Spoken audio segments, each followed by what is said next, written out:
एक बार की बात है। एक गांव में दो दोस्त रहते थे। बचपन में दोनों साथ साथ पढ़ते थे और खेलते थे। पढ़ाई पूरी होने के बाद दोनों दोस्त अपने अपने काम करने लग गए। एक दोस्त ने खूब मेहनत की और बहुत पैसा कमाया, जबकि दूसरा दोस्त बहुत ही आलसी था। वह कुछ काम नहीं करता था और उसकी जिंदगी ऐसे ही गरीबी में कट रही थी। एक दिन अमीर दोस्त ने सोचा कि वह अपने उस बचपन के दोस्त से मिलेगा और वह उसके घर पहुंचा। अमीर दोस्त ने देखा कि उसके दोस्त की हालत बहुत ही खराब है। उसका घर भी बहुत गंदा था। गरीब दोस्त ने अपने अमीर दोस्त को बैठने के लिए जो कुर्सी दी, उस पर भी बहुत धूल थी। अमीर दोस्त ने कहा कि तुम अपना घर इतना गंदा क्यों रखते हो? तब गरीब दोस्त ने जवाब दिया कि घर साफ करने से कोई फायदा नहीं। थोड़े दिनों में ये फिर से गंदा तो हो ही जाएगा।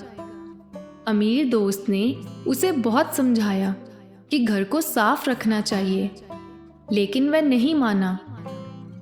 जाते समय अमीर दोस्त ने अपने गरीब दोस्त को एक बहुत ही सुंदर गुलदस्ता उपहार में दिया।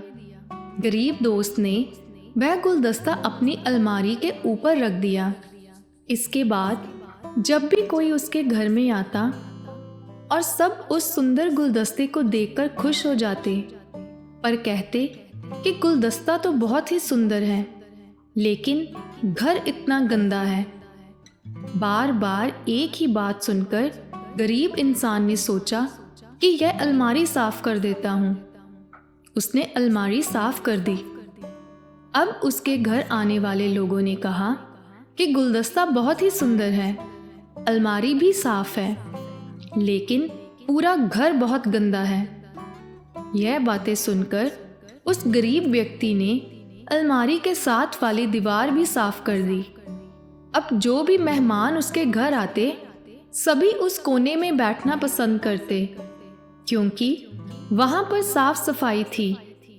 गरीब व्यक्ति ने एक दिन गुस्से में पूरा घर साफ कर दिया और दीवारों को नया रंग भी करवा दिया। धीरे धीरे उसका घर साफ होने लगा। अब उसको देखकर बाकी के घर वाले भी रोजाना घर में सफाई रखते और गंदगी नहीं डालते थे। अब आने वाले मेहमान भी बहुत खुश होते और उनके इस बदलाव की काफी प्रशंसा करते। अब उनको भी लोग और समाज पसंद करने लगा और इज्जत देने लगा। अब वह धीरे धीरे एक अच्छा नागरिक बन गया और उसे काम भी मिल गया, जिससे उनका जीवन अब काफी बेहतर हो गया था।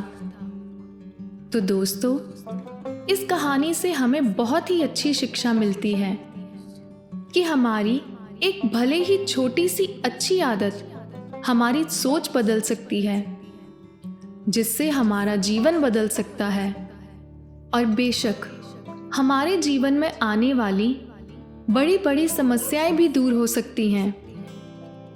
इस कहानी से हमें दो प्रकार की शिक्षा मिलती है।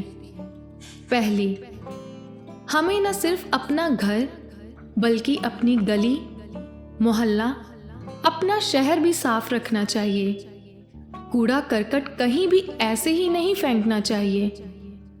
हम सब भारत के वासी एकजुट होकर अपने देश को साफ रखने की कोशिश में लगेंगे तो कोई भी विदेशी या कोई बाहर के देश का व्यक्ति भारत में आए तो उसके मन पर हमारे देश की एक अच्छी छवि पड़नी चाहिए, ताकि वह भी वापस जाकर वहाँ लोगों को हमारे भारत देश के बारे में कुछ अच्छा बता सके, ना कि यहाँ पर मचाए गए गंद और कूड़े करकट पर टिप्पणियाँ कसे। हर व्यक्ति चाहे तो बहुत बदलाव कर सकता है और दूसरा व्यक्ति उससे प्रेरित होकर उसका साथ दे सकता है। दूसरी शिक्षा हमें यह मिलती है दोस्तों कि हमें सिर्फ बाहर की साफ सफाई नहीं, बल्कि अपने मन में चल रहे बुरे विचारों पर भी ध्यान देने की ज़रूरत है। मन में फैला मैल और गंदगी को भी निकालना चाहिए। एक अच्छा नागरिक ही देश को आगे बढ़ा सकता है, पूरे विश्व में देश का नाम रोशन कर सकता है। अगर सब मिलकर अंदर और बाहर की सफाई रखें तो हमारा देश भी बहुत आगे निकल सकता है। किसी पर ध्यान न दे कि मैं क्यों करूं, वो क्यों नहीं कर रहा, या मेरे अकेले से क्या होगा। आप बस करें, क्योंकि अगर हर कोई यह सोचेगा तो कुछ नहीं होगा, और अगर हर कोई सोचेगा कि कोई बात नहीं, मैं ही सही, तो सब हो जाएगा। अगर आज की कहानी आपको अच्छी लगी हो तो चैनल को सब्सक्राइब, वीडियो को लाइक और शेयर ज़रूर करें। धन्यवाद।